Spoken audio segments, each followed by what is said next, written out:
Hello friends, welcome to our channel secret recipe. இந்த சேனலுக்கு எல்லோரும் லைக் பண்ணுங்கள், ஷேர் பண்ணுங்கள், சப்ஸ்கிரைப் பண்ணுங்கள், கூட பெல் ஐக்கானை கிளிக் பண்ணுங்கள். ஸோ தட் என்னோடய நோட்டிஃபிகேஷன்ஸ் எல்லாமே உங்களுக்கு வந்துடும். இன்றைக்கி நம்ம செய்ய போகிற டெலிஷியஸான ரெசிபி நட்டெல்லா. இதுக்கு தேவையான இன்க்ரீடியன்ட்ஸ் கோகோ பவுடர், சர்க்கரை, பாதாம். ஸ்டவ்வில் ஒரு பேன் வச்சுக்கலாம். நான் இப்போ ஒரு கப் பாதாம் எடுத்திருக்கேன். பாதாம் நல்லா டீப் ரோஸ்ட் பண்ணி எடுத்துக்கலாம். இது அந்த ஈரப்பதம் இல்லாமல் நல்லா டீப் ஃப்ரை பண்ணி எடுத்துக்கலாம். நீங்கள் பாதாம் பதிலாக வேர்க்கடலை சேர்த்துக்கலாம், முந்திரி போட்டுக்கலாம், எது வேணால் போட்டுக்கலாம். நான் இன்றைக்கி பாதாம் மட்டும் எடுத்திருக்கேன். நல்லா கலர் சேஞ்ச் ஆகிற வரைக்கும் நல்லா ஃப்ரை பண்ணணும். நல்லா ஃப்ரை ஆகும்போது கொஞ்சம் ஆயிலியாக இருக்கும், அது நமக்கு பார்த்தாலே தெரியும். அந்த ஸ்டேஜில் நம்ம அதை ஆஃப் பண்ணிடலாம். இப்போ இது நல்லா டீப் ஃப்ரை ஆயிடுச்சு.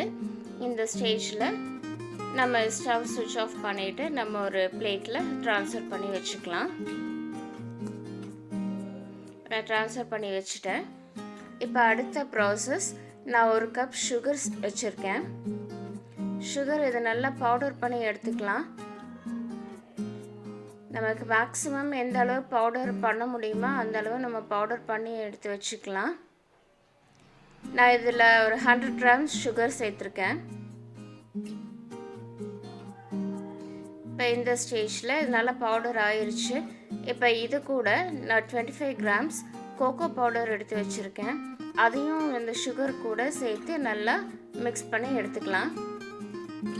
கட்டி இல்லாமல் நல்லா பிளெண்ட் பண்ணி எடுத்துக்கோங்க. சைடில் எல்லாம் எடுத்து விடுங்க. எடுத்து விட்டு ஈவனாக வரணும். ஈவனாக வர அளவுக்கு நல்லா பிளெண்ட் பண்ணி எடுத்துக்கோங்க.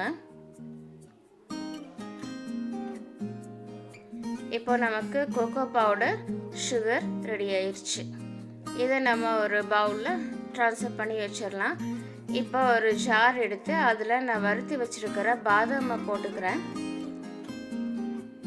இதுவும் நல்லா பிளெண்ட் பண்ணி எடுக்கணும்.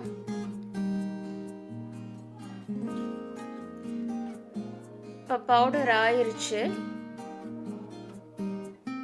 இது நல்லா க்ரீமியாக வர வரைக்கும் நம்ம இதை பிளெண்ட் பண்ணிகிட்டே இருக்கணும்.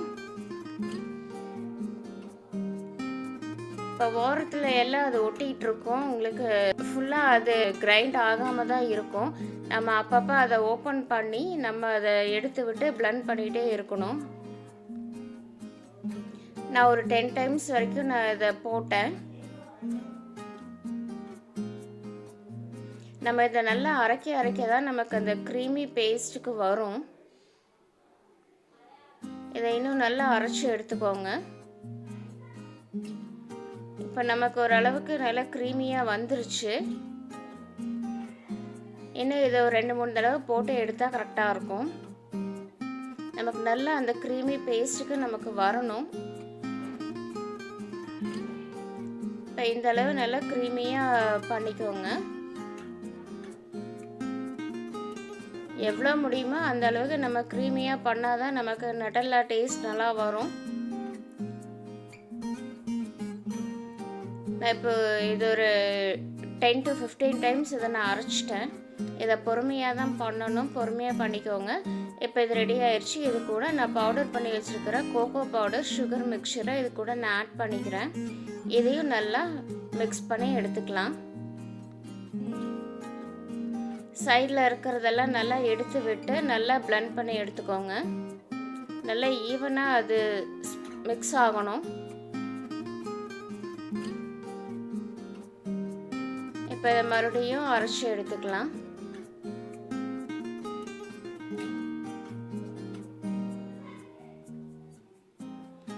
இப்போ இது எல்லாமே நல்லா மிக்ஸ் ஆயிருச்சு.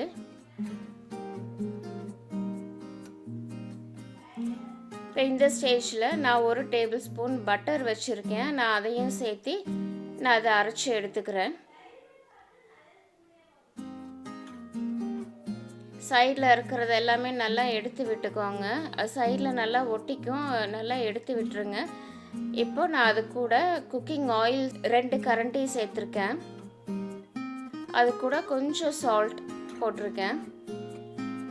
இதையும் போட்டு நல்லா அரைச்சி எடுத்துக்கலாம். நீங்கள் கடலெண்ணெய் ஊற்றுனீங்கன்னா அந்த கடலெண்ணெயோட ஃப்ளேவர் உங்களுக்கு வரும். அந்த ஸ்மெல் பிடிக்கல அப்படின்னா நீங்கள் சன்ஃப்ளவர் ஆயில் நீங்கள் யூஸ் பண்ணிக்கோங்க, உங்களுக்கு ஸ்மெல் எதுவுமே வராது. இப்போ இந்த ஸ்டேஜில் நமக்கு இது திக்னஸ் கரெக்டாக இருக்குது. இது இன்னொரு தடவை நல்லா போட்டு அரைச்சி எடுத்துக்கலாம். நம்ம மிக்சியில் எந்த அளவுக்கு போடுறோமோ அந்த அளவுக்கு நமக்கு நட்டெல்லா நல்லா வரும். இப்போ இந்த கன்சிஸ்டன்சி போதும் நமக்கு. இப்போ நட்டெல்லா ரெடி ஆயிடுச்சு. இப்போ இதை நான் ஒரு பவுலுக்கு ட்ரான்ஸ்ஃபர் பண்ணுறேன். இப்போ நமக்கு சூப்பரான டெலிஷியஸான நட்டெல்லா ரெடி ஆயிடுச்சு.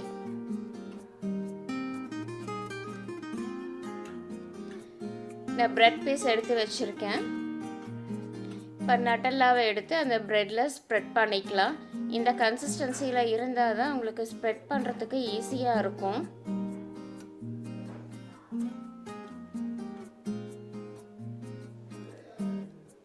இப்போ நம்ம இன்னொரு பீஸ் ப்ரெட்டை எடுத்து அதை க்ளோஸ் பண்ணி அதை கட் பண்ணி எடுத்துக்கலாம். இப்போ நமக்கு டெலிஷியஸான நட்டெல்லா சூப்பராக ரெடி ஆயிடுச்சு.